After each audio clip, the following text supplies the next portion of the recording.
I should have listened. The rules weren't suggestions. They were the only thread keeping me alive in that place. I broke one, just one, and I swear, I saw the walls of the hotel breathe. The wallpaper rippled like lungs, inhaling, exhaling, and something moved beneath it, pressing against the faded floral patterns as if it wanted out. I ran, but the hallway never ended. Every turn spat me back where I started, the same flickering light above me, buzzing like an insect in my skull. If you're watching this, you need to understand, the rules aren't superstition. They're warnings. They exist because something else exists, something waiting for the first idiot to test them. And I was that idiot. I know this sounds like just another story. It's just another creepy job. But it isn't. This isn't fiction. This is a confession. But I should start from the beginning. Asterisk. I wasn't looking for trouble. I was looking for rent money. That's why the flyer caught my eye. Overnight cleaning staff needed. Easy work. Cash paid nightly. No background checks. No questions asked. Sounded too good to be true.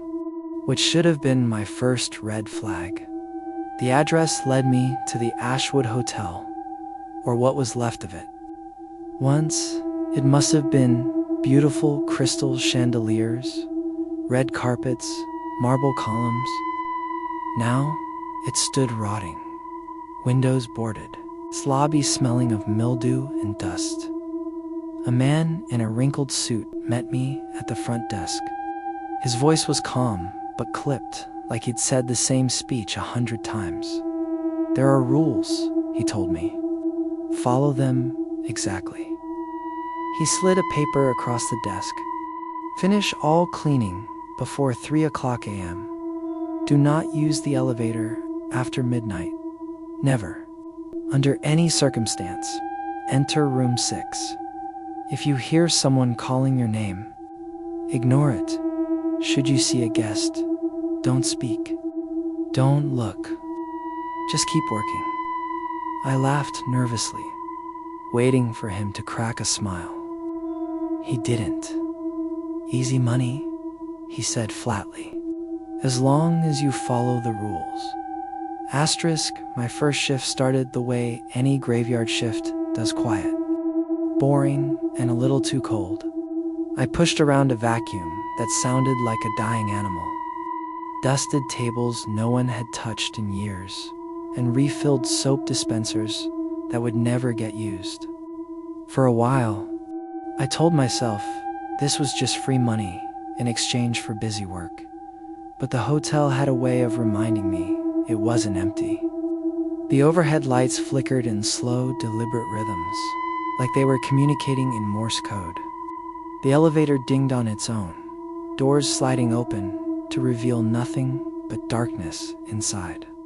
Once, while I was scrubbing a bathroom mirror, I thought I heard someone humming behind me. I spun around, mop dripping water across the tile. No one was there. Old pipes, old wiring, I muttered. That's all. Dark humor was the only thing keeping my nerves from unraveling. Around 1 a.m., I nearly broke a rule. I was pushing my cart down the third-floor hall when I reached for a knob without thinking.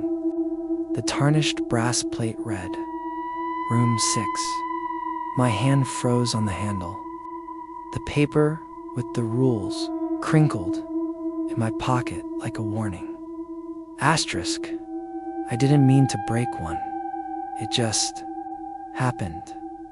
It was close to 2 in the morning when I wheeled my cart past the lobby, and that's when I heard it my name. Clear as day. A man's voice, low and steady, calling from somewhere behind the front desk. I froze. Rule 4.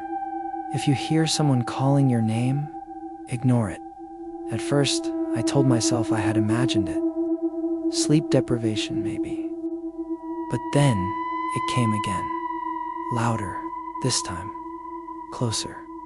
Hey, I see you. My throat went dry, against every ounce of better judgment. I glanced over the counter. Nothing. Just the dust-covered guest book and a stack of moth-eaten pamphlets.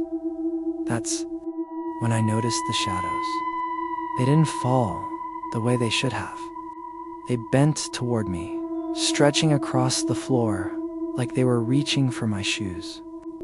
The humming I'd heard earlier returned, weaving through the air like it came from the walls themselves. I backed away, whispering, "It's just in your head. Just tired." And eventually, the sound stopped. The shadows stilled. But that was the moment I knew the rules weren't just some creepy ritual. And that was only the first rule I slipped on. Asterisk. By my third shift, the hotel wasn't just empty, it was awake. The building seemed to notice me, track me. Doors that I knew I had propped open slammed shut the moment I turned my back. The intercom system, dead and dust, choked, crackled to life in the middle of the night. At first, it was static. Then, faintly, the sound of a woman sobbing. I started digging into the Ashwoods past during breaks, reading faded newspapers I found in the lobby. The headlines were worse than I expected. Suicides in the suites, whispers of mob money laundering, even rumors that the hotel once hosted secret gatherings for a cult. The more I read, the heavier the air seemed to get, as if the walls resented me for learning too much. On my fourth night, I wasn't alone. Another cleaner, a guy named Miguel, showed up for a shift. He'd been there longer, but his eyes darted constantly to the shadows. "You've read the rules, yeah?" he asked me, voice tight. "Yeah," I muttered. "They're weird." He leaned in, whispering like a man afraid of being overheard. "They're not for us. They're for it." I wanted to ask what he meant, but before I could, the intercom screeched again, louder this time, and every light in the hallway flickered in unison. That's when I realized the rules weren't there to protect me from the hotel. They were there to protect the hotel from something else. Asterisk. Miguel didn't last.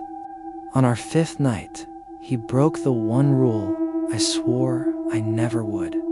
It was just past midnight when he stepped into the elevator. I shouted at him, "Rule 2, don't use it after midnight." But the doors slid shut before I could reach him. The elevator hummed, groaned, and then silence. When it finally opened again, Miguel wasn't inside. Instead, the walls were smeared with black handprints, dozens of them pressed deep into the metal as though something had crawled out. That's when the geometry broke. The hallways shifted, stretching impossibly long, corners folding into themselves like an origami nightmare. I ran, but every turn spat me back at the same flickering light, the same carpet stain. And then I saw it, a figure in the distance, tall and wrong, its limbs bending at angles that shouldn't exist. Its head scraped the ceiling, though it looked half-formed, like it was still pulling itself out of the walls. When it moved, the wallpaper rippled like water. I pressed my back against the wall, heart hammering, whispering the rules to myself like a prayer. But in that moment, I understood. They weren't guidelines. They were the only thing keeping us alive.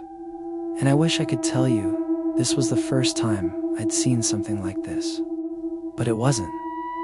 I've brushed against these kinds of places before, rituals, Hidden systems meant to hold back the dark.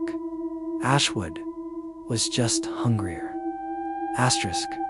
I don't remember dropping my mop.